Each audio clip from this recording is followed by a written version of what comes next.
do this schmarines.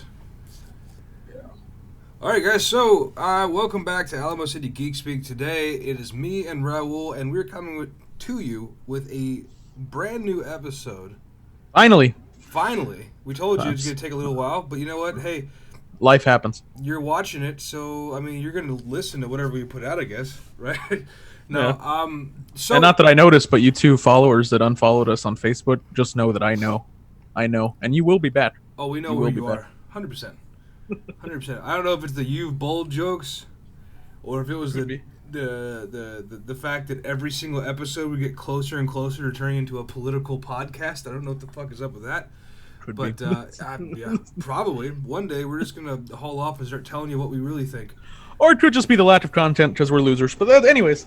That today's episode is actually a really unique episode in the fact that I want to start off by saying this is going to be a very spoiler-ridden episode. If you don't like spoilers, stay away from this episode. I don't think it's really good for someone to make content like this and say don't listen to us, but this is one of those episodes I'm going to tell you, if you don't want a game, a very important game that goes by the name of The Last of Us 2 to be spoiled for you because you are one of the few people in the world who have not played it yet, or at least watched Pewdiepie do his shitty thing where he plays it, then yeah, you probably don't want to listen to this episode just yet. Definitely circle back to us once you play it so you can get our perspective on it, because I can tell you this, unlike all those fucking knuckle draggers who just cannot stand good storytelling, we really enjoyed it. So anyway, let's go ahead and start this episode off with a bang. First of all, fuck PewDiePie, fuck Angry Joe, fuck all those guys, and we're going to tell you why. You know what? And really, blacklist us on YouTube. We have what, 189 subscribers? That's gonna be a fucking waste of a blacklist.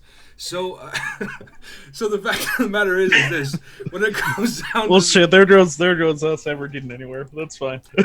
you know what? Seriously, if James Gunn can go make the jokes that he did and still be fucking in line to direct Guardians of the Galaxy 3, I'm pretty sure we're gonna be all right. When I tell Angry Joe to go fuck himself.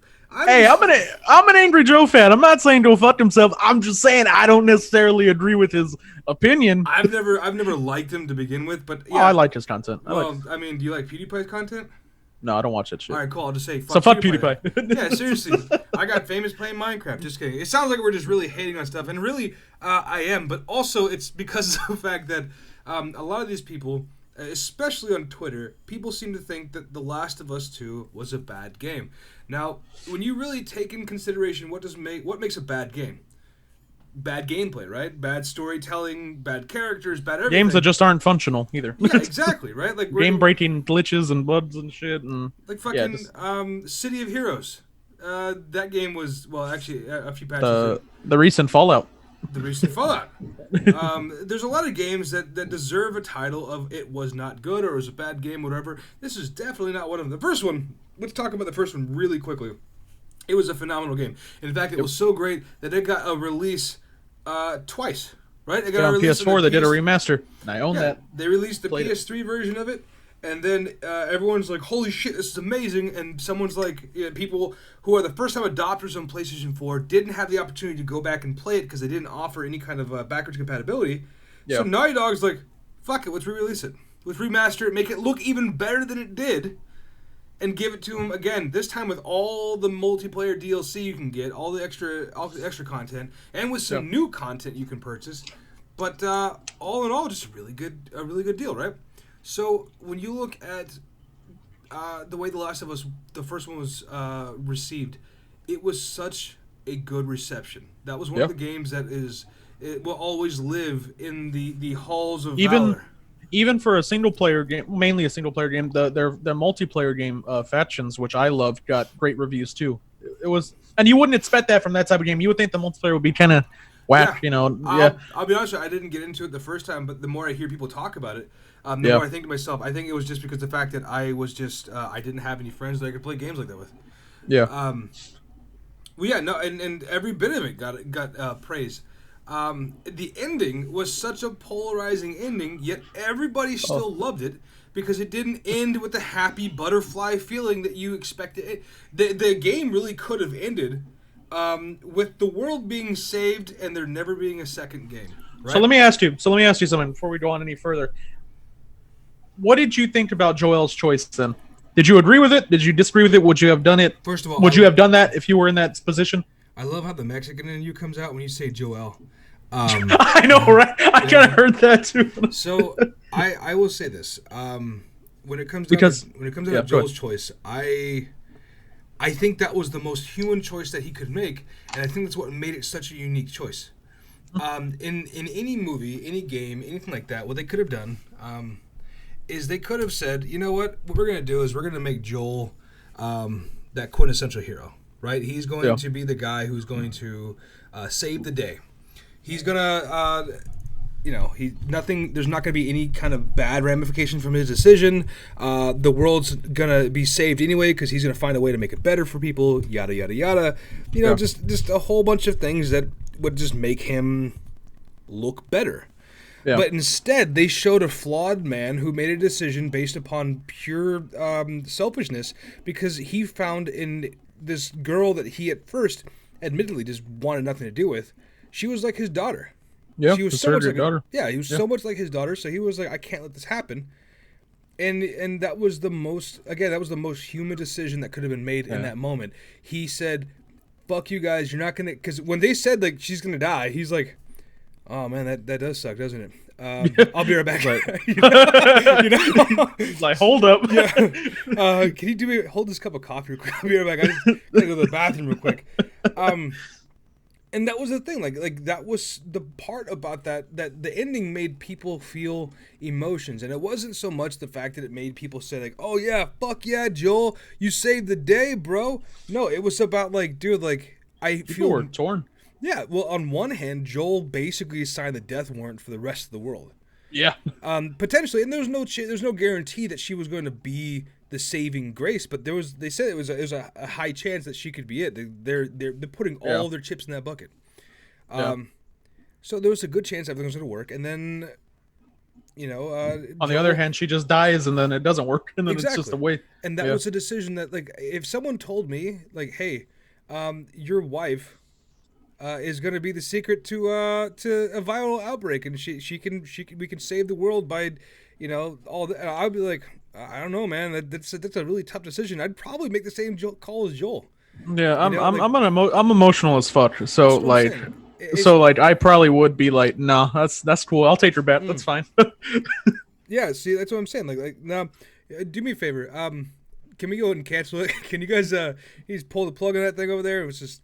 We'll skedaddle, get out of your hair. Yeah. Sorry to bother you. Sorry to waste your time. I didn't mean for this to go down this way. Just, buyer's remorse, So, enter the second one. I think the one question everyone had was, and again, this is where the spoilers start happening. So if you listen to this part and you're like, well, there's no spoilers yet. Boom. We were wondering if Joel and Ellie had that conversation, and it's not revealed until later that they did. Yeah. Joel, the game opens up with him talking to Tommy, saying that, like, he's admitting to somebody for the first time. It sounds like this is what happened. Yeah, but really, he had already had that discussion with her, I guess, at that point, right? Or was that or no, he didn't have it till later. It was a. So, the fact that he hadn't told her what had happened means that he was ashamed of his decision, but he wasn't. I think we all know how Ellie would have taken it. In fact, the way she took it was exactly the way I expected her to. She was angry because it was a decision that was taken away from her. And at the same time, it's like, how do you thank somebody for saving your life, but then also single-handedly, basically, again, signing the death warrant of everybody? A lot of that could have been avoided. They could have made little trank darts that have the fucking cure in it, and boom, everyone's done now. Everyone could have been immune, but that wasn't the case now. And the game opens up with that whole conundrum of hey, it doesn't sound like he's told her, but has he? And the entire game goes through, and you're sitting there wondering, does she know?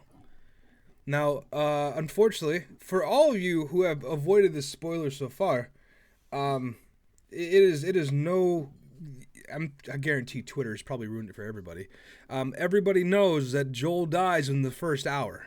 Yeah, pretty brutally. He gets like a Negan treatment. He gets his head bashed in. Let me tell you, from my perspective, and this is something that I and for those of you guys who know me, and if you don't know me, that's fine. If you don't know my wife, that's fine.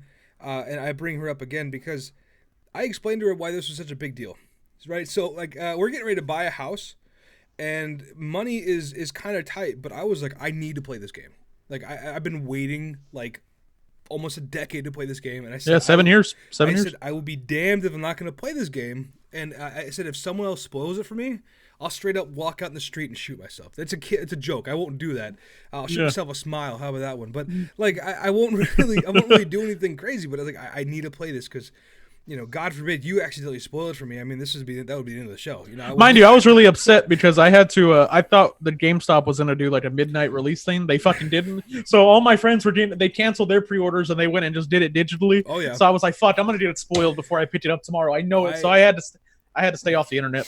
So I hold spoilers very close to the chest, and I don't spoil anything. I can just tell you that, like, we shared some comments amongst our friends in the group chat, but obviously kept things out of, like, important things out of there. Yeah. And man, like that first hour, actually I think it was actually within the first 2 hours he dies, because there's a lot that happens. I was really surprised when I had to take control of another character named Abby. And I was even more surprised to find out that I thought that they were just looking for other survivors. And it turns out they're on a fucking revenge mission. Yeah. And that's, of course, not revealed till later. But, so you're running around with Joel and Tommy and keeping yourself alive. You would think that they could have easily just left her behind and to die and to be torn to pieces, and that would have been the end of the story.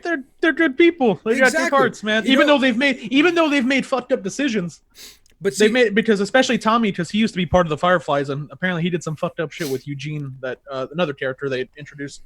They did some fucked up shit as being part of the Fireflies, but they're good-hearted characters. They're not intentionally trying to be. But and that's actually the entire focus of the story, the entirety of Last of Us 2 is a redemption story, and not in the way that people think that it should be. But it's a story. It's a story of revenge. I mean, that's the big thing, and you see the parallels between Abby and Ellie. They're basically in the same situation. Mm-hmm. Because you got Abby, who spoilers. We've already said there's gonna be spoilers anyway. So if you get mad now, I mean, it's too bad. Right? Abby's times. Yeah, Abby's. Turn back now. Like, how many signs does it say that dog bites? You have to see before you fucking realize the dog bites. So Abby's father ended up being the doctor that Joel killed. I could admit to one thing. The one comment I see on Twitter was like, "How convenient." I'm like, okay. I mean, I get that, but at the same time, though, right? Like whenever you think that bad shit, or like you think like, oh well, my car hasn't had problems for the last 10 years. Of course, it's gonna have problems now. Well, problems are gonna pop up when they fucking want to pop up, and this information is gonna pop up when it's prudent to the story. So get out of here with the whole "how convenient." Yeah, it's convenient because finally she gets a chance to get revenge. I digress. Continue, sir. Yeah, but so that happened, and it's funny because actually going back and looking at the old Last of Us gameplay, that doctor looks nothing like her dad. Oh yeah, they had to. I saw him; he was like an older dude, all wrinkly and stuff. I was like, that looks nothing like Abby's dad. That's fine, retcon it. It's fine. I think. Well, maybe not even retcon though. The lighting was different back then. They were in a really shitty facility. I don't know. But you know what? No, that's how the doctor looked to Joel. That was like his mind saying this dude's an evil person, is all wrinkly, old. But then Abby's perspective, that's her dad. He's all like, this is like a really philosophical, like deep conversation I'm having right now. Like rose tinted glasses kind of thing. Like yeah. So that's how her father looks at her, all young and a doctor and the savior of the universe. But to Joel, he was an old, mean doctor who didn't give a shit about. Ellie really just cared about, getting a cure for a virus. Man, I'm a fucking smart guy. I'm a smart guy. When you want to be. So I mean, picking up back what we were talking about, how the story, they could have left Abby behind to die, to be torn to pieces, and you think that would carry some kind of weight or some kind of merit, but of course she's like, oh, I came here to do a job, so she kills Joel, which is really funny considering the fact I think that I don't know if they knew who Ellie was. Right, and I don't think they did, because if they would have known who she was, I feel like that they may have killed her still. Well, yeah, because they even said, "Who is this?" when she first comes in. They didn't. I don't think they. Yeah, I don't think so. I guess not. Yeah, so Joel dies, and then all this shit started happening. She started going on this whole tirade for revenge, and then you get to see all of the supporting actors who were in that room, essentially, like everyone who was there with them, right? I have never wanted to see people die more in my life than in those people. Oh yeah, especially when he says "burn in hell, pendejo," and he spits Oh, on him. dude, I was like, "Oh hell no!" let me- I was like, let me I tell targeted you- in on that guy. Let me tell you a story real quick, right? Yeah. When you're playing through the whole story, and I realized that you got to the aquarium, Yeah. and then you ended up dealing with fucking Owen and the pregnant, like, Mel. I'm gonna do Mel. something all of a sudden, Mel lady. Yeah, yeah. Like, seriously, I'm just gonna throw this one out there, right? Was there a chance that Ellie was gonna kill you? Maybe, right? Mm-hmm. But Ellie had already said, like, she was backing up.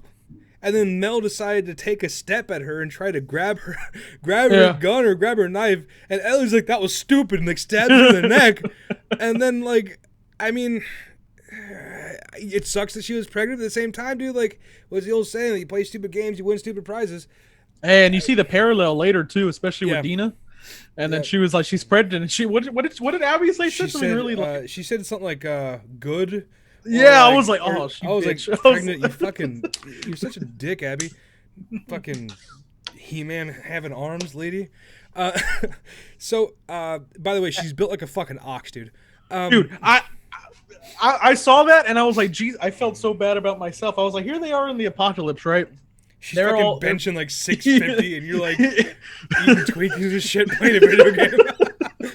I felt so bad about myself at that moment. Man, fuck her and her steroid having ass. Anyway, so She's juicing 100%. 100%. There's no chance that she's not, dude. That's not real. Right? Fucking bull testosterone and shit. So the funny story involving what was that guy's name? Fuck, I forgot. It wasn't Carlos. That's a super Mexican name, and it's not him. No, isn't it? Is it Mateo? No. That's another story I gotta tell you about how all the NPCs have names. But that's a story for just. Oh, is that the banjo dude? No. So Wait, what was his name now? no, his name was I forgot. It wasn't Mateo. Mateo was a name of just a random NPC that you'll run into the game. Just one of many nameless soldiers that I ran into at the end of the game, which it's fantastic. The story that happened with that. Up now. Hold on, it's not bothering me. But yeah. So basically, after that happened, I did the same thing you did. You remember in the middle of what was that movie? Jeepers Creepers, 2. All the kids are on the bus, Yeah. and that monster's like telling everyone to move out of the way, and he sees that last guy at the end. He gets all serious, like. That's how I was. I saw that guy, and everyone else was like, "Hey, I kind of, I'd be okay if you died." And as soon as I saw him, I was like, "Yep, he's gonna die. I want him to die in the worst possible way." Now, later on in the story, I completely forgot he even existed because I was so invested in everything until you start playing as Abby a second time, and so the way this works is the storyline goes through Ellie's perspective first, and then you basically... Oh, Manny. There you go. was his Manuel. name, Manny. Yeah. That guy. Yeah.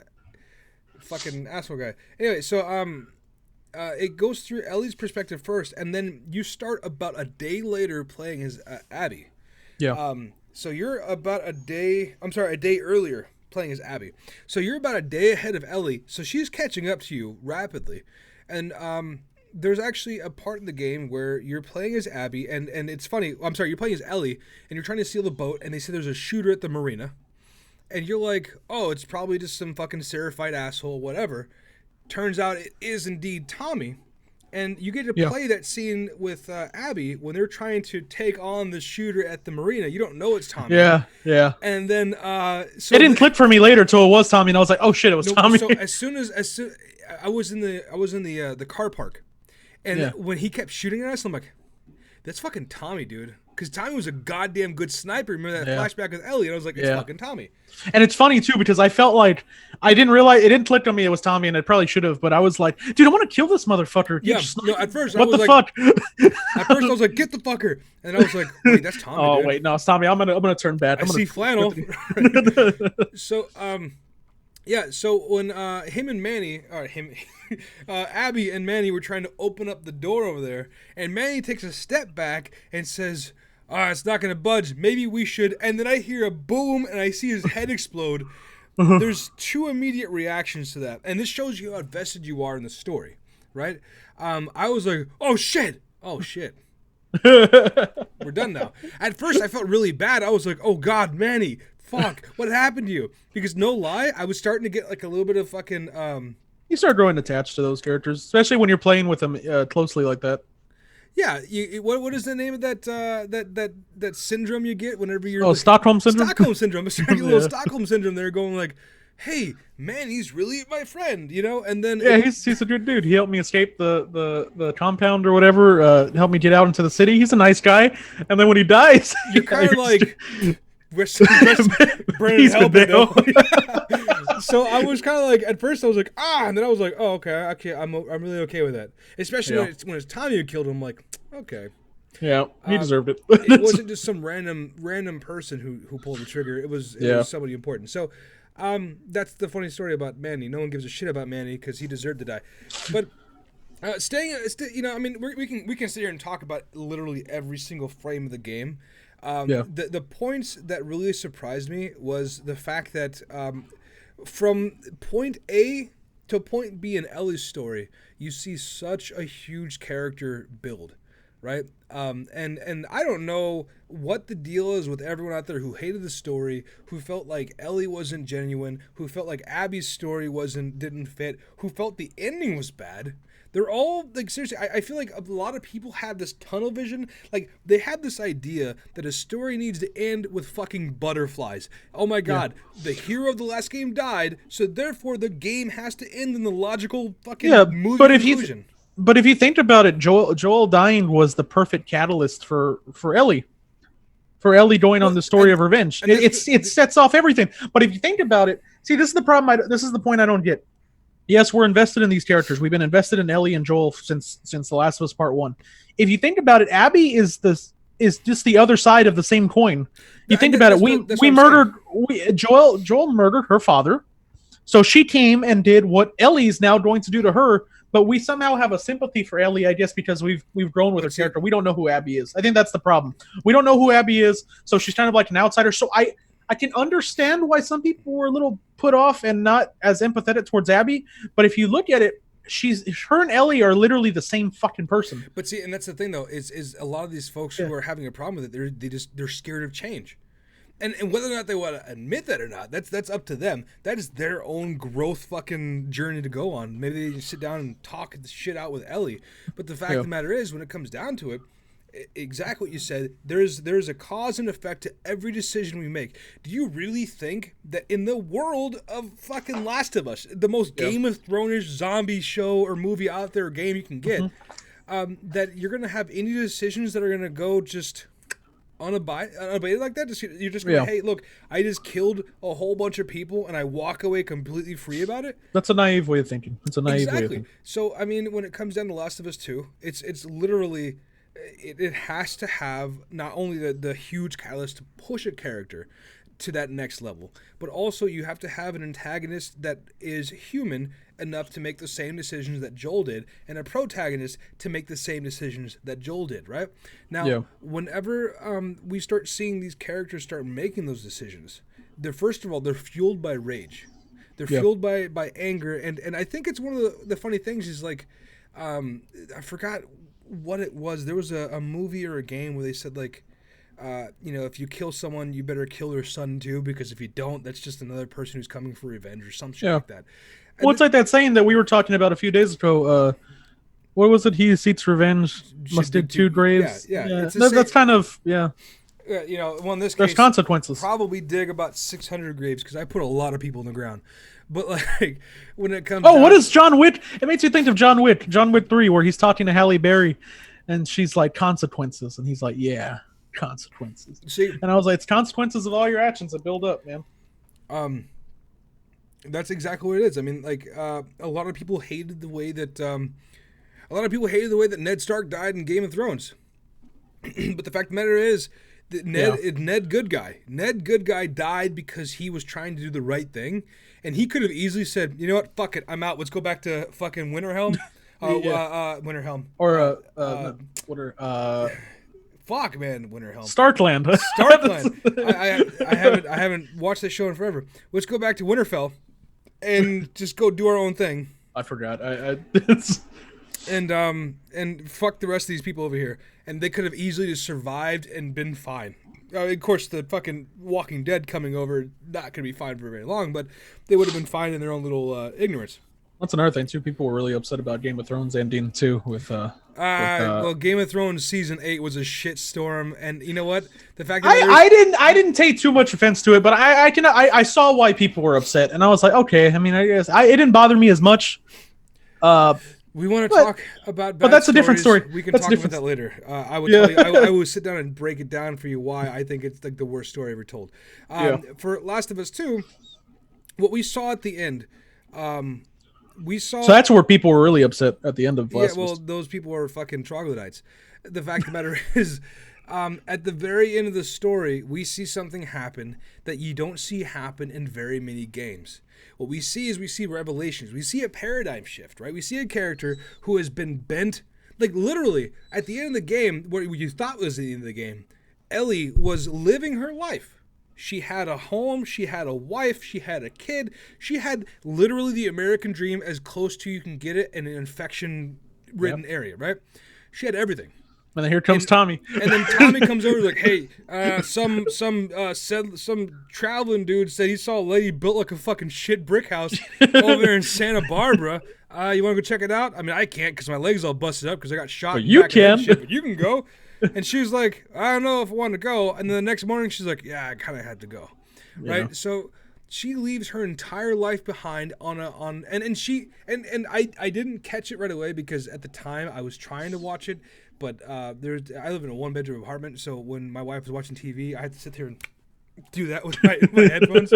And, you know, Dina did tell her, like, you know, hey, if you go, I'm not going to be here. Like, you need to make a choice. You can't choose her over your family. And Ellie's like... Yeah, she says she doesn't get to be more important than we do. Yeah, and she's like, she didn't say anything when she walked away, but she just kind of, like, implied, like, I have to do this. Yeah. So she left, and so did Dina. You don't find that out until after you get back home.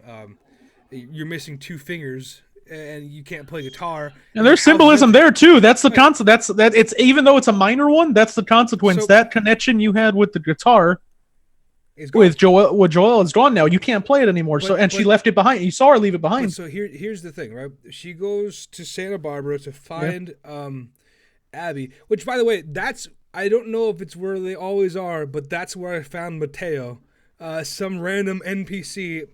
And the story, real quick, just in case, if you guys are listening to this already, you guys have already either don't give a shit about spoilers or you've already played it. If you haven't picked up on it, there are NPCs that have random names, and sometimes you'll kill somebody, and someone will go, oh God, they killed Sarah. And you kind of feel like, oh shit, dude, this is like a real life place. I had never, small details like that would add to a game. Well, I had never felt more closely to a situation than I did in Santa Barbara.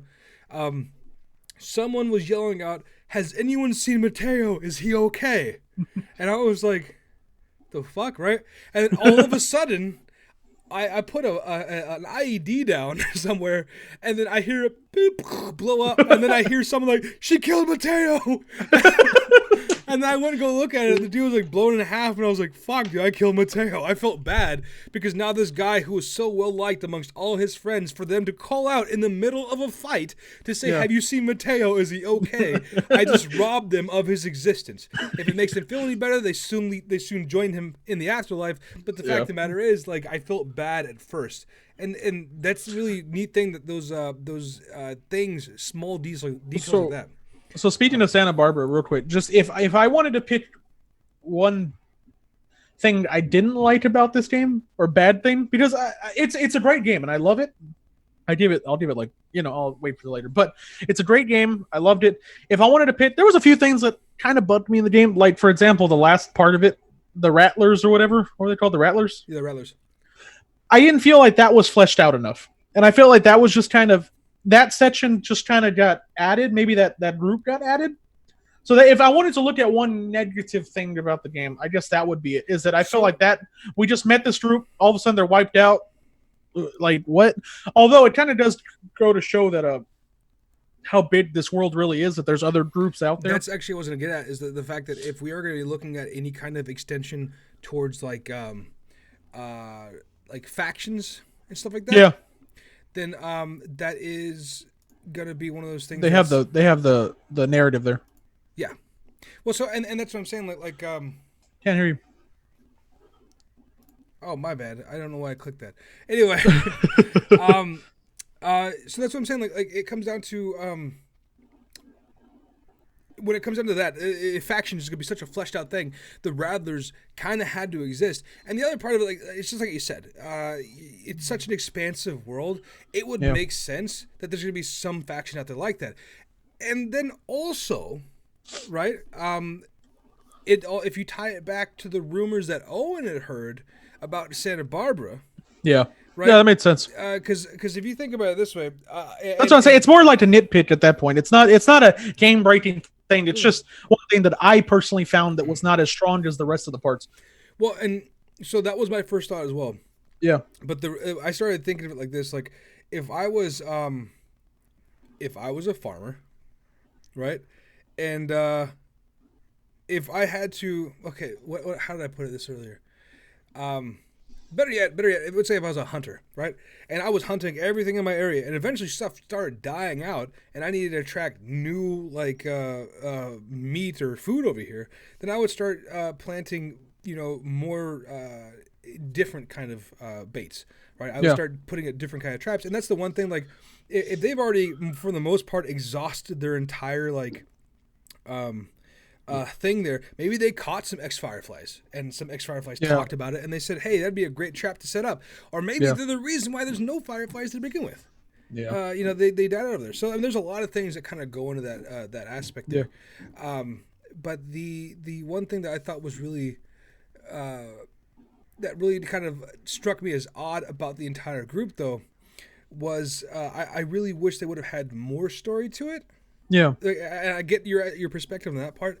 I really wish they would have had more story to it, but at the same time, I think having a group that you have no understanding of still fits so perfectly into the world of The Last of Us, because again, I think if you were to get some additional exposure to the Rattlers before you got there, or any kind of like grand storytelling arc on the Rattlers, I think that would have killed the realism that kind of The Last of Us builds on. But again, I digress. So Mateo, rest in peace. So as you're going through this entire new faction of people, and you're just mowing through them, which, by the way, I don't know why I waited so long. If you guys get a chance to, when you're using the bow, use the explosive arrows. They're so much fun. I don't know why I waited till the last goddamn fucking... I never really used them. I don't know what it is. I'm actually going through right now, so I'm actually... doing the new game plus, because that's an option after you beat the story, and I'm going through because I want to platinum this fucking game. I'm gonna do it. I started up on Survivor, so I'm gonna see the Survivor plus. Oh, you mad person! I want to see what happens. I want to see what it's like. I did because apparently so I did it on New Game Plus, and I did it very light because this is just my playthrough, just to go get all the shit that I missed. Really, so that's really what I'm doing now is New Game Plus. So we'll see how that goes. I enabled all the accessibility features, like to see collectibles like through walls and shit. I enabled all that because that doesn't matter in the trophies apparently. So hey, I played the game on hard first playthrough. I get you. It's fine. And I got a majority of the stuff. I didn't realize I missed so much stuff. That's how big the world is. So if you want to talk about that, we can talk about the world too. How big it is. Dude, it's fucking huge. Well, it's exploring. I mean, there's so many different fucking little windows and doors you can go through, and different little areas everywhere. The stores, houses, and everything. And that's what took me so long on my playthrough too. Well, and that's the one thing that really struck me as building the world around you is your playthrough through Ellie was already big enough. I was like, there's certainly no more story after 16 hours of playing as Ellie. Yeah. And then the game's like, all right, cool. Dangle the end of the story to you, and then all of a sudden, you jump in Abby's shoes and play to her point up into that point. And then you jump back into fucking Ellie's shoes to go back and try to kill fucking Abby.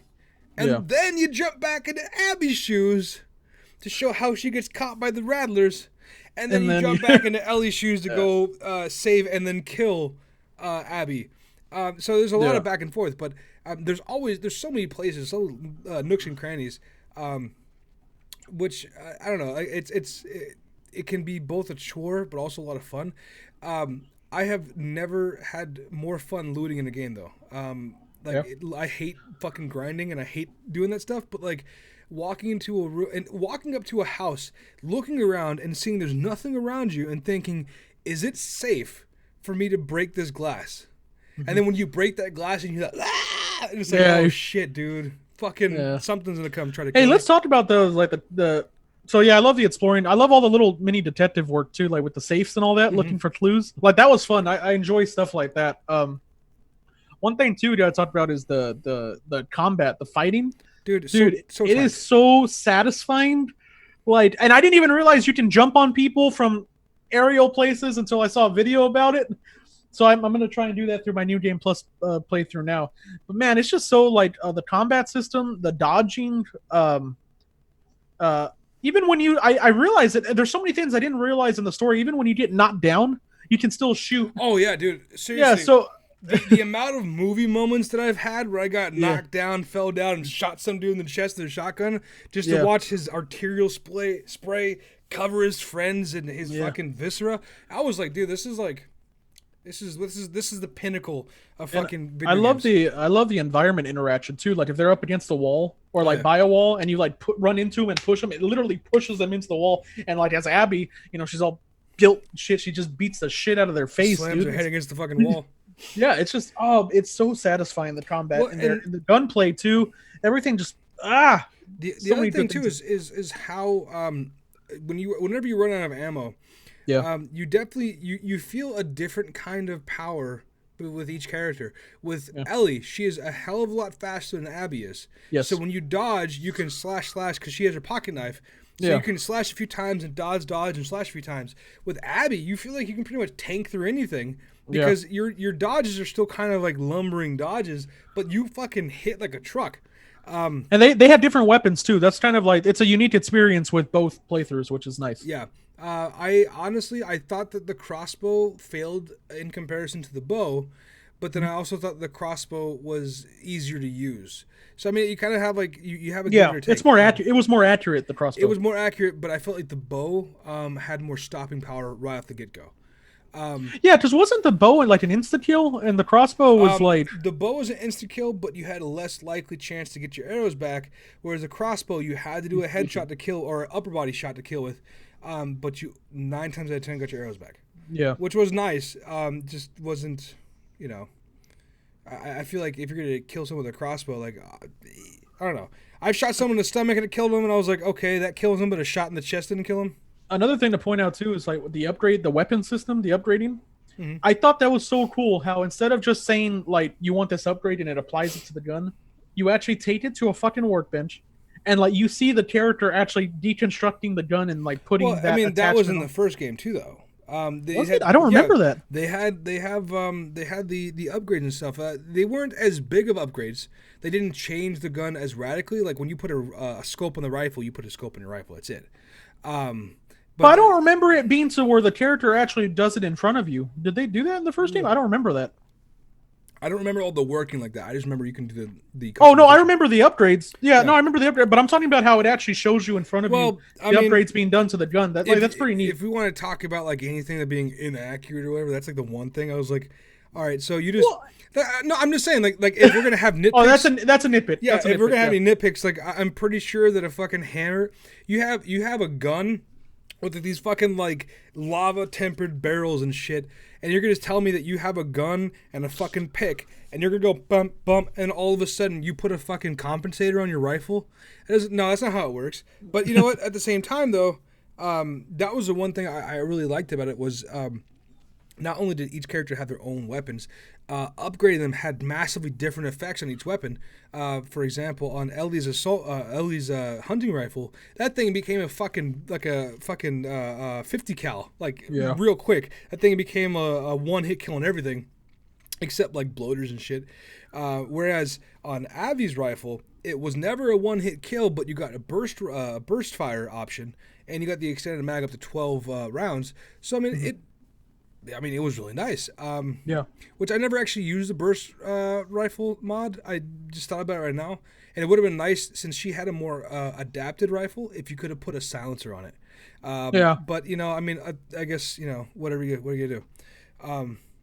Was it you who told me this? Maybe it wasn't.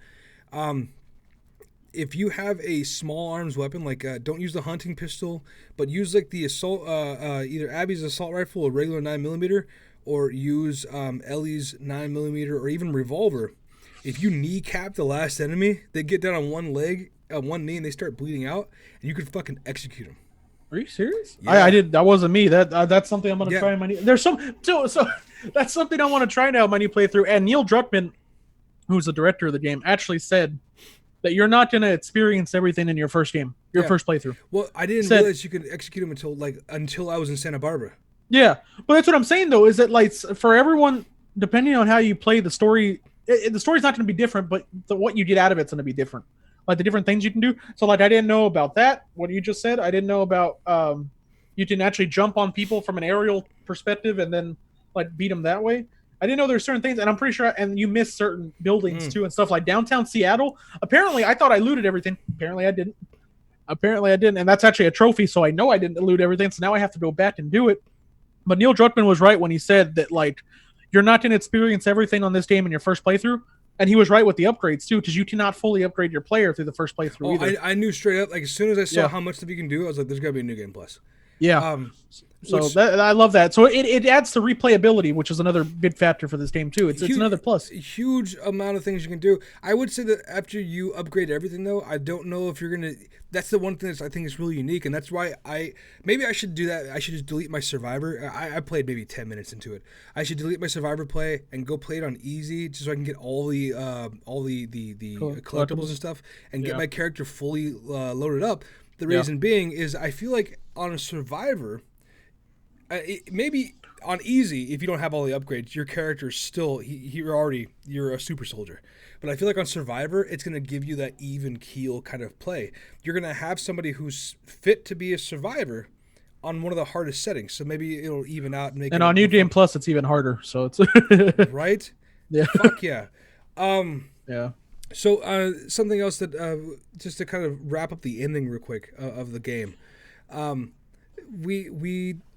the one thing that I think that a lot of people were really hung up on was the character development.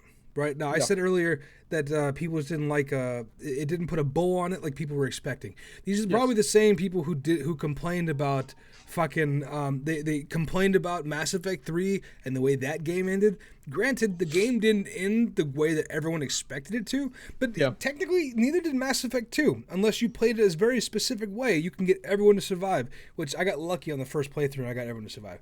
But the fact of the matter is, games like that, that's just the way they are. But when Mass Effect 3, no matter how you beat the game, it was always pretty much the same ending. The fact of the matter is that's the developer's decision, right? That's their story to tell you how it wraps up. And everyone got up in arms and had to write a letter to EA, "Dear EA, I don't appreciate you playing with my emotions," And then EA is like, "Oh, don't worry, we'll release DLC that basically retcons the ending or changes the ending to make it, But see, Neil Druckmann and Naughty Dog, they won't do that. No, they won't, and that's a good thing. Yeah, they're going to stick to their beliefs, and I think that's more powerful. If anything, that's people are always not going to like something. I've not liked games before. I mean, it's just the way it is. It's their artistic expression. But see, it's okay to not like a game. No, it's okay. It's fine. It's okay. It's absolutely it's okay if you don't like The Last of Us. I don't understand why you wouldn't. I honestly don't.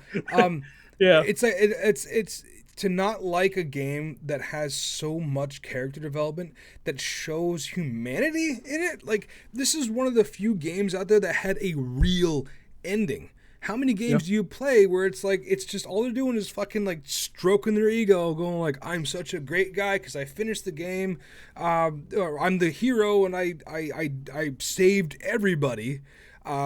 I made you feel like a fucking powerhouse and you saved the world. And this is the world's already No, this over. ending was really kind of dark and real, and it wasn't really happy And either. but Yeah. honestly though, I feel like it kind of there was a weird happiness to it, right? The fact of the matter is, Ellie, on her entire quest for revenge, killed a pregnant lady. She killed people. To be fair, she didn't know she was pregnant. To be fair, she didn't. I get it. And Abby knew Dina was pregnant. I get, was about to, which is crazy. As Ellie, you killed the one guy who hit you real hard, the Scarface guy. He got dealt with by Dina. No, you killed him, I think. Yeah. With the glass. No. She shot him in the head, didn't she? I shot him in the head. Yeah, I think she cut herself loose with the glass, then she shot him. Anyway, so he died that way, and then Nora got choked up with spores, and I don't know about you, but I started bashing that square button. I beat the fuck out of that pipe. Yeah. I was at first. I was like, I don't know, but I'm like, but you also okayed the death of Joel, so blah blah. You know? They deserved it. And then like everyone else died in a very specific order, almost like to show like you went from least worst to worst, and all these people are dead now, and except the two main characters. Well, except the two main characters. But if you remember, like she never really expressed like, oh, thank God that person's dead. You know, it was always focused on Abby specifically because Abby's the one who pulled the trigger, so to speak. So. Going through all of this and having all these revelations throughout the story about how she was told that, the choice of her death was taken away from her, Abby's dad being killed, and then, like, Abby having a soft spot for the sworn enemy to the WLF. Now she's best friends with two people they call Scars, the Seraphites, who are, one kid who's going to be killed because he shaved his head. It's fucking crazy shit, right? But, like, she was changing as a character as well. She was going from this like I'm a murderer, I'm a monster, I work for like the guy who's basically the devil, turning to somebody who's like this person is not like those people were not so. I feel like maybe she saw some of herself in them. Yeah. And the fact that like she was rebellious, she went against the grain, she did all those things, and like it's how do you just leave people to die? That's not who she is. She's not a bad person. She was just going about her revenge the only way that she felt could give her closure. Yeah. Right? You obsess over something that's going to happen. Same thing for Ellie. So Abby goes back to save these scars, and all of a sudden she has like a new purpose in life. Yeah. And she even says it at the end too when her and Ellie meet for the final time. She says, "I'm not going to fight you." Yeah. Well, she says, "I'm not doing this." And then Ellie turned into Abby for a second, right? The old Abby, right? Ellie could have easily walked away from everything, but she was having those fucking nightmares and shit. And eventually she said, "I'm going to go and kill Abby. I'm going to get all this stuff over with." On the final showdown, Ellie forces Abby to fight, and they both start fighting. And they're really like at first Abby is just going with it because she's like, "Fine, I'll fight you. Whatever, man. Just leave the kid alone." And Ellie's like, "I'm fighting to kill you." And then as they're going through it, eventually it starts changing. Like now Ellie is only fighting her because now she's like, now I have to fight her because we started fighting. And then now we see the change that happened in Abby first. It happens in Ellie. Yeah. Because as she's trying to stab Abby in the chest, she starts having those flashbacks of Joel. And then, it's when she's drowning her. Yeah. There you go. When she's drowning her, she's just having those flashbacks of Joel and stuff. And I think at that point, she realized two major and very important things. One of them is that people will change, no matter what. People will always change. Look at Joel, was basically, for all accounts, was a hardened murderer. Like, if you remember the first game, even in the first game, after your daughter dies and you're in fucking Boston, you do some fucked up shit. You're a smuggler, first of all, but you also straight up like went over and worked the dude over because he wasn't giving you money. So you fucked him up because he wasn't paying you. Yeah. And then like throughout the rest of the game, you make some really interesting decisions. So you know that things can change, right? Yeah, but I think Joel always wanted a better life for Ellie. That's what I'm saying. Yeah. But like you see that people can change. Someone like Yeah. Joel, the decisions that he made caught up with him, but he was trying to make a change for the better. Yeah. And I think the other realization that came with it is the fact that there's always going to be somebody else. Yeah. Right. So if she were to kill Abby, she would have had to kill fucking that little dude. Lev, yeah. She would have to kill him because if not, I guarantee you, if he would have survived on that beach full of vultures, he would have come back for revenge. Right? Yeah. So what she did was the most human thing possible. And instead of going like, this is my story, it has to end with a good ending. Well, she ended the cycle of violence, basically. Exactly. She said, you know what? I'm done. I just want to walk away from this and I want to live my life now. And look what it cost her. She lost her fucking fingers. Yeah. And now she can't play guitar. It's funny. It's exactly what you said. There's a cost to everything. Now, granted, neither one of them are dead, and they're not the only important things. What did it cost Abby to go for revenge? It cost her all of her friends. Yeah, right? they all died. They all died. Everyone's dead. And she also, her relationship with Owen was never the same. Her relationship with all of her friends were never really the same. The only person she was ever really close to still was Manny, but look what happened to Manny. He's inside out man now. And then she found friends in two people who she shouldn't have been friends with, but she was. Now for Ellie, her mentor and father figure is dead, right? Yeah. She went through and killed all these people, and she didn't really get satisfaction out of it. And then she didn't kill the main one, Abby. She didn't kill the main one. She goes to live her life, and everything's fine. She still has nightmares and shit, but everything for all accounts is fine. She throws everything away. Literally. She says, like, Dina. Because of fucking Tommy. She's like, Dina, go fuck yourself. I'm going to go kill this lady. And Dina's like, all right, cool, I'm not going to be here. And then she's like, all right, that's fine, peace. And then when she comes back, all she can do is a peace sign. She gives up. That's true. She gives up everything. Her life with Dina, her family. She gives up the quest for revenge. But then, like you said earlier, she gives up the one thing that she had that Joel left to her. Yeah, and now she can't do it. She can't do it. And you know, the one thing that it's symbolic in the fact that, like, it shows that she is no longer, none of what she was is who she is anymore. And she leaves that guitar behind too. She leaves it on the window, and then she just walks off. Which is funny because that window, I don't think it was, but no, it looks like the window from the first one, right? From the first one, the starting screen. When I saw that, I was like, "It's the fucking window, man." No, it's not. But But man, what if they planned that? No. Like, but it looked like the window from the loading screen of the first one. I'm just gonna say though, like straight up, like if that was for some reason, like, and there's no chance it is, and if they came back and said it was, I'm gonna be like, okay, first of all, Naughty Dog, I'm your fan, but fucking stop it, right? Stop making shit up. You made the Rattlers, stop making this shit up, right? But the irony, if that was indeed the same window. If that was meant to be the same window because they were planning this whole thing out from the beginning, I would have questions on the rest of the story decisions, such as her dad. Why does he look like an old fucking California raisin man in the fucking in the old game? And the new one, he's all like young and spry and helping fucking zebras in the zoo. So I don't know. Yeah.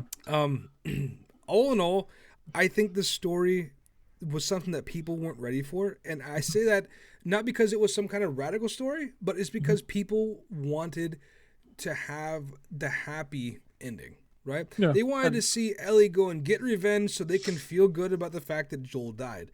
And the fact of the matter is, in a real world, your bad decisions will catch up to you, right? Yeah. If you spend your entire...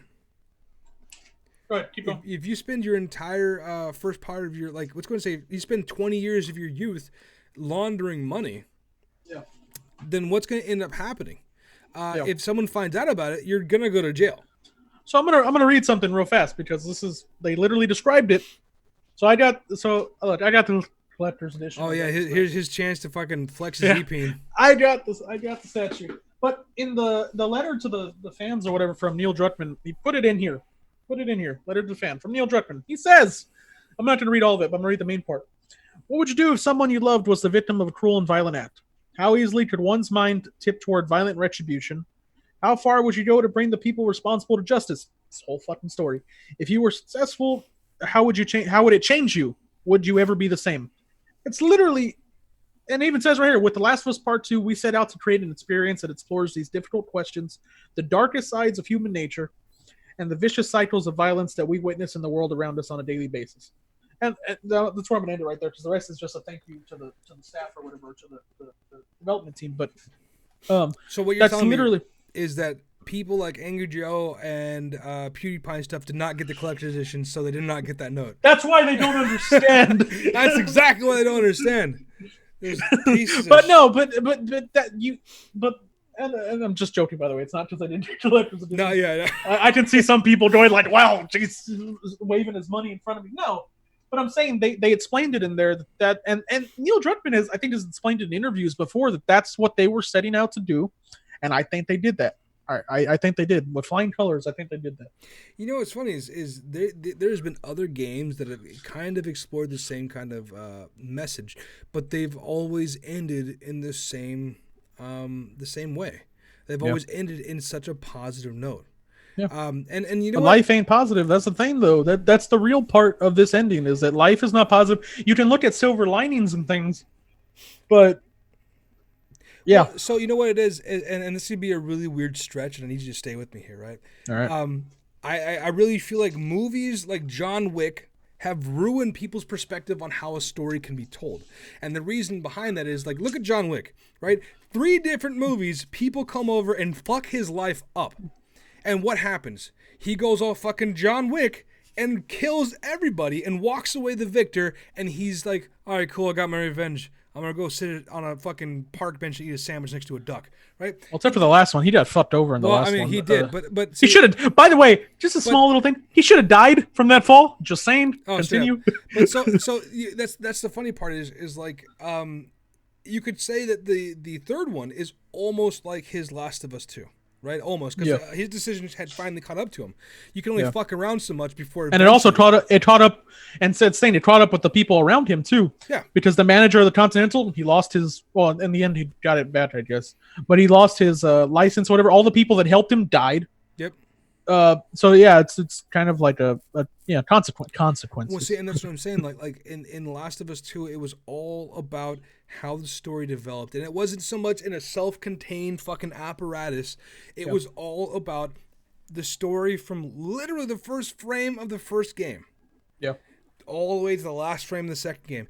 How did characters bring this upon themselves? Think of Game of Thrones, right? Like, I absolutely hated the fact that in season 8, Varys died. Because he was easily one of the coolest people in the entire I loved him as a character. Yeah, he was actually one of my favorite characters. But when you think about the decisions that got him there, it was hard to watch because you're not used to seeing people being brought to, in all intents and purposes, justice.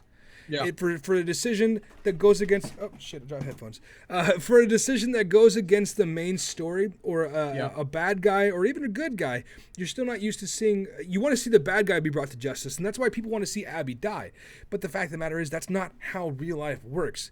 Just because in the story the good guy wins, or the cop catches the robber, or the fucking the killer's found by the police officers, that's not how real life always works. And especially in a world as lawless as this, and especially in a world where it's all about it's kill or be killed, but at what point do you say, I just want to live my life now? Right? And there's no definition, there's no definitive end to it. Like, huh? Go ahead. Well, I don't know if Ellie, it's implied that Ellie's going to go back to Jackson. Yeah, I feel like she's going to go back to Jackson, but then you'd never know. There could be a DLC story which shows like Ellie surviving off the land. They already said they're not doing DLC. Fuck that game, dude. No, I'm saying there's always the chance, like, maybe she's going to Jackson, or maybe she's going where else. I mean, like, there's so many possibilities, but people are just they're so close-minded to the idea that your character could be a flawed character. Your heroes could be flawed heroes. God forbid someone's a human being. It reminds me of It reminds me. I know a lot of people don't watch it anymore, or not as much, or they hate what's become. But I still watch The Walking Dead. Right? I've been a fan of it since the beginning. No, I've been a fan of it, but it's a parallel to what Rick did to Negan in like season 8 or 9. Negan went in and bashed Glenn Stolen and Abraham Stolen with a baseball bat, and ever since then they were at war, and all they wanted was revenge the whole time. But then what does Rick do? He fucking spares Negan's life in the end and says, we're going to end this shit today, and we're not going to continue this cycle of violence. It's the same thing that happened to The Last of Us. And even though people were upset at Rick, they're like, that wasn't your right to choose that he lives. He's like, it doesn't matter. I might take all the flack. And people shunned him for that. Some of his closest friends, like Maggie, like some of the main characters, didn't want to talk to him, and they felt different towards him because they were like, this guy murdered our friends and my husband, Glenn, or whatever. And you're not going to allow me to get the revenge that you swore we were going to get this whole time, kind of like Tommy. It was like, you're not going to let us get that revenge. And Rick was like, no, basically not. Like, y'all can hate me for this decision, but I'm going to end this cycle of violence now, and I'm going to let this guy live, and we're going to work to be a better community. And it's the same thing. Yeah, and then eventually they write him off the show. But the fact of the matter is, like, hey, he's going to get his own movies. It doesn't matter. He's going to get his own movies. They're going to make Walking Dead movies with him in it? You didn't know that? No, dude, I stopped watching the show back in season 6 because the show just kept fucking going on and on. Oh, and on. Yeah. Oh, so they already said that season 12, I know it's a little off topic, they already said season, I think, 12 or 13 is going to be it. That's kind of where they see the end point. Finally? After 12 years of long goddamn... Well, they're on season 10. They're on season 10, right? So they got like 2 more seasons left. But, or 3. But yeah, Rick, he didn't die. He was ridden off. They got carried away in a helicopter to some foreign land or whatever. So they had an idea they were going to do 3 movies in theaters about Rick and where he got taken to. And it was supposed to, I think, tie in at the end what happened. Yeah. Yeah, he's doing 3 full-length feature films. It's fucking stupid. Yeah, it was good news. And same actor and everything. He's doing 3. I don't like any of that. I feel like it's... You ever... Well, it's funny because he's dead in the comic. He died in he died a long time ago, yeah. Well, he died in the second to last issue. I thought he died... No, who died a long time ago? Someone died a long time ago who's important, who was still in the story. First of all, Daryl's never even there. Daryl's like a character who was made for the show. Daryl was made up, but... No, but in the comic book... His son, didn't his son die early or something like that? In the show, yes. No, because in the comic book, his son carried on is... Wait, they thought... So his son's dead now? In the show. In the show. Okay, let me just tell you. The comic book ended, right? I get the comic, and they kept making shit up now because that's what they do. It's kind of like Game of Thrones style. Rick died in the second to last issue. From what I read, I never got a chance to read the comments, but from what I saw, he died. So Carl carried on that legacy, and that's what they thought the show was going towards. That Rick would eventually die at some point, and Carl would die, or Carl would live. Well, anyway, Carl ended up dying like 2 seasons ago. So, he got bit, and he got bit. Really? Such a shitty way for the fucking showrunner's fucking son to die. He gets bit by a zombie. Where did he get bit? He got bit on the... Was it the arm or no? I think it was his side. I think I don't remember exactly how he got. Someplace they can't exactly fucking cut him in half and be like, survive, Herschel. You know? Yeah. I think it was his side. I think if I remember correctly, it was his side. He got bit, and I take it that good old Rick and Michonne didn't take that very good, because Michonne's like, oh, my adopted son. I oh yeah, well now Rick and Michonne have a kid. They got busy and they have a kid now. Rick Schoen. But yeah, anyways, enough about the Walking Dead. This is the Last of Us review. I guess you want to get to our final rating. So, I feel like a lot of people are going to think I'm being incredibly generous, and I mean maybe they are. Maybe I'm looking at the game with the glass half full. But I honestly feel that the game is most definitely worth every ounce of your time, and I feel like it's worth a second playthrough, and I feel like it's really worth considering, exactly how far are you legitimately willing to go for revenge? Yeah. Are you really the kind of person to go and get a full serving of that hot dish called revenge, or are you the kind of person to say, you know what, look, I'm gonna turn the other cheek on this one? Because I could kill you, and this whole thing can keep going, because then your friend could come and kill me, and then my friend can come and kill your friend, and then that friend's daughters, and it can keep going. Yeah. Or we could just stop it. And I think that's the part that people don't like is it's a real ending. It's an actual like something that I feel like Yeah. could easily happen in real life. Yeah. Or maybe it really wouldn't happen to them in real life because maybe they have that vindictive feeling, which obviously they do. Having said that, I would give the game a solid like 9.25 to 9.5 easily. Is it a perfect 10? I don't think it's a perfect 10. I think the idea of a perfect 10 game is literally a game that will do everything and do nothing wrong at all. Yeah. But Yeah, that's fair. This game has a few things. I've never had any issue with AI. I feel like I've never had a situation where an enemy would walk in a corner aimlessly. I've never had a problem. I did have I kind of did a bit even on hard difficulty. I had a bit with some of the AIs just kind of standing there waiting, and I was like, okay, I don't understand what's happening. Like, I just like aside from the fact that like they don't track you down, like I think they should be doing. Maybe well, the dogs did. The dogs fucking hunted you down. I got hunted down by a dog, and I feel like it was too easy to use the dogs to get people to walk into mines and shit. I would do that shit all the time. I'd walk up to a counter and stand there for a second, wait for the dog to bark, and then back up, put a mine down, and walk away. But I think that for all its minor flaws, that let me ask you for you. Oh, real quick, go ahead. No, for all of its minor flaws, I don't think that any of it is any major reason to give it anything less than a 9 for sure. Yeah, I would agree with the 9. Even maybe a 9.5, like you said. Give it 9 jalapenos. Yeah, so small things like that. Maybe the Rattlers, the ending, like I said, kind of bothered me a bit. I didn't feel like it was fleshed out enough. I didn't have any game-breaking glitches or bugs or anything like that really ruined it. I guess. Oh, one thing for me that kind of bothered me, and it was a minor issue, is that the game looked really grainy on my TV. Oh, like dude. Do you have a Pro? Yeah. Do you have a Pro? What kind of TV do you have? 4K TV. Yeah, I feel like you have one of those Kmart $179 4K TVs. No, I got a Vizio. I got a Vizio 4K. So you have a Walmart $179 TV. Gotcha. No, so like I get what you mean. Because I saw other people on the Reddit saying that the game looked grainy to them, there is a bit of a film grain to it, I think. But I'll be honest with you, on my TV, I mean, you want to talk about buying the collection edition? I mean, I have about a $2,000 TV. So all right, dude. Yeah, maybe that's it. No, honestly, this TV was better look good on that TV. Well, this TV was what, like $700, $800? Well, I mean, I got mine through Con, so I got the discount on top of like paying monthly. So that's the only reason I got the TV. Well, maybe this was just my shitty TV, but it looked really grainy on my end. It didn't ruin the game for me. It was kind of annoying seeing the film grain, especially like in darker places. Like I could see it. Honestly, I think that now that I think about it, there was definitely a film grain to it, but I don't think it ever really bothered me in any capacity to where I noticed it. I think that I just kind of just accepted it, and it wasn't like a negative, like, I guess I'll just deal with it. No, it wasn't that bad. I was so geared or tuned into the game, I didn't manage to it.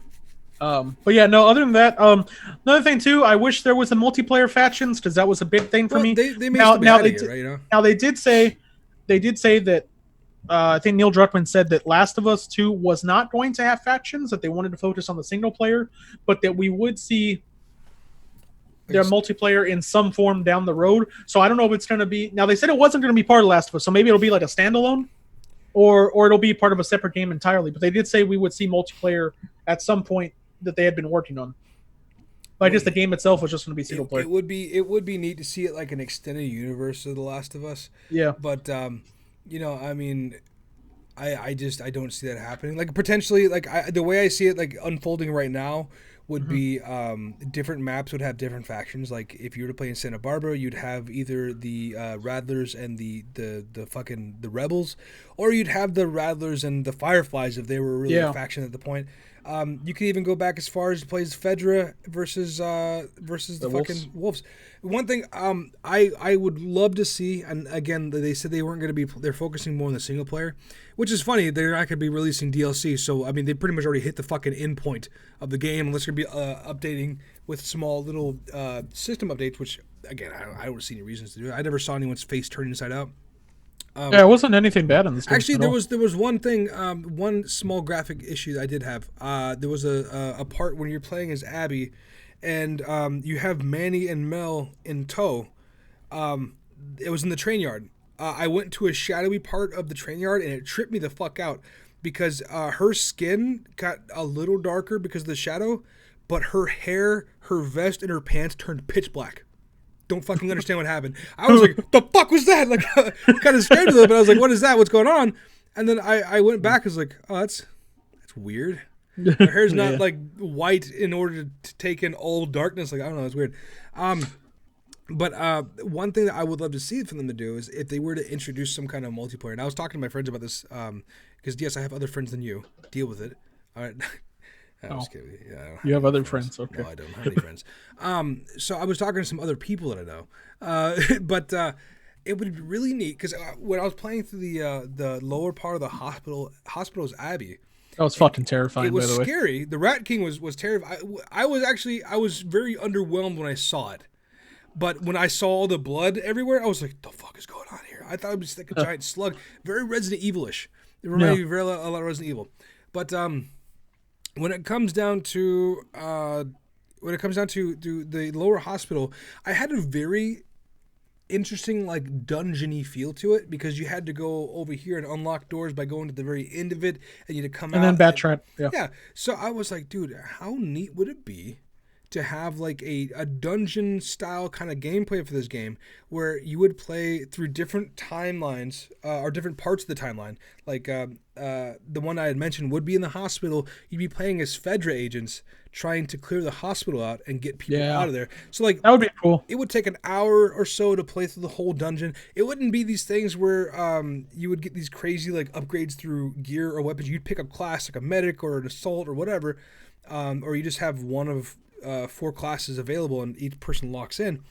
But you'd go through the dungeon or go through the hospital, clear it out, and then get to the last boss and fight the last boss and be done with it. Yeah. And I was like, that would be so cool. It would remind me a lot of and the DLC, the multiplayer that was added to, I want to say it was the first Dragon Age, where you would just get together with random people and go through a dungeon with characters that they were not characters in the game by any means. They were just random characters like who you pick an archetype for that particular class, and you go through and you play through the dungeon, get extra gear, and then be done with it.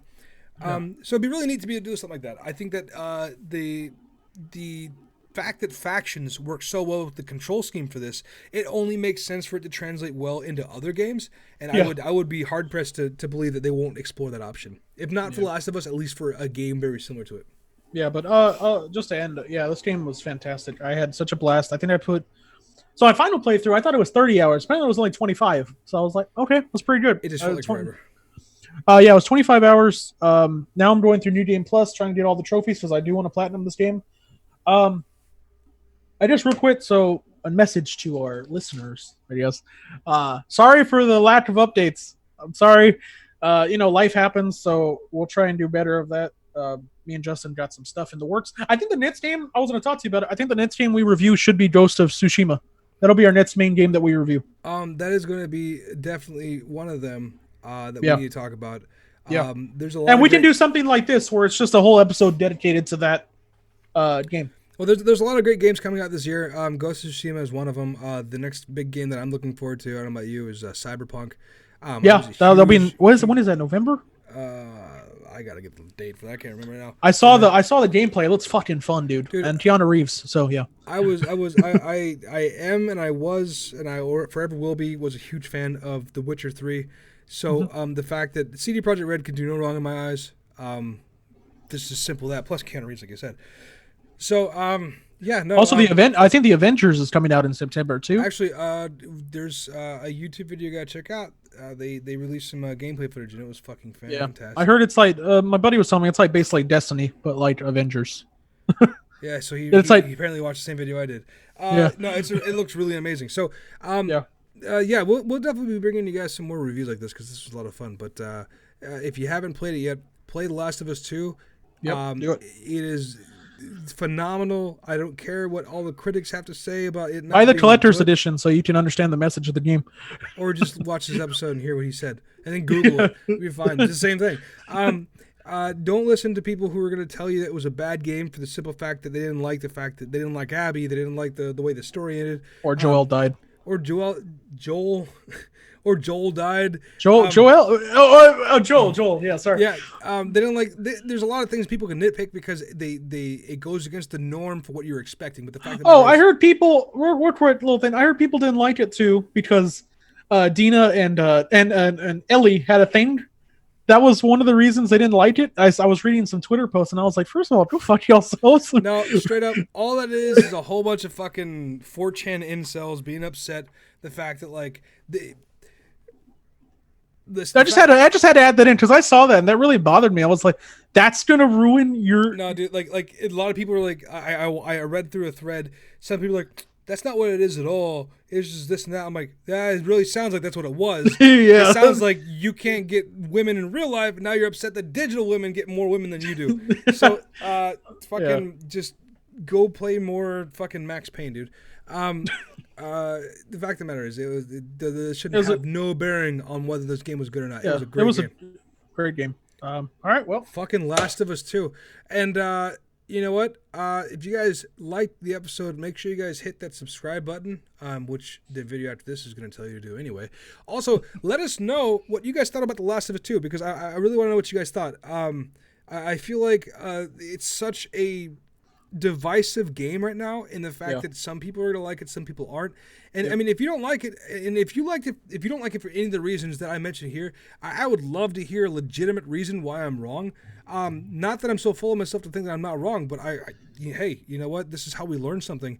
I want to see why you think that way. And if you have any other reason why you don't like it, put it in the comments below, and you will definitely be featured on the next episode because we want to talk about your opinions.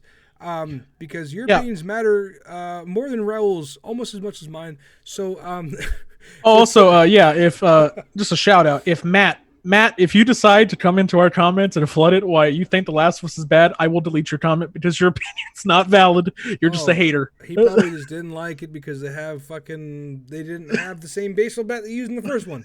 All right, guys, this is us signing off. Thank you guys very much for chilling out for the last hour and 15 minutes. And thank you for enjoying our review. If you liked it, make sure you let us know in the comments below.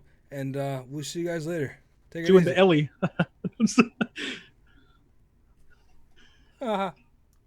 Hey everyone, Justin here. I just want to stop by and say thank you very much for watching the show. Raul and I really appreciate it. It means a lot to us.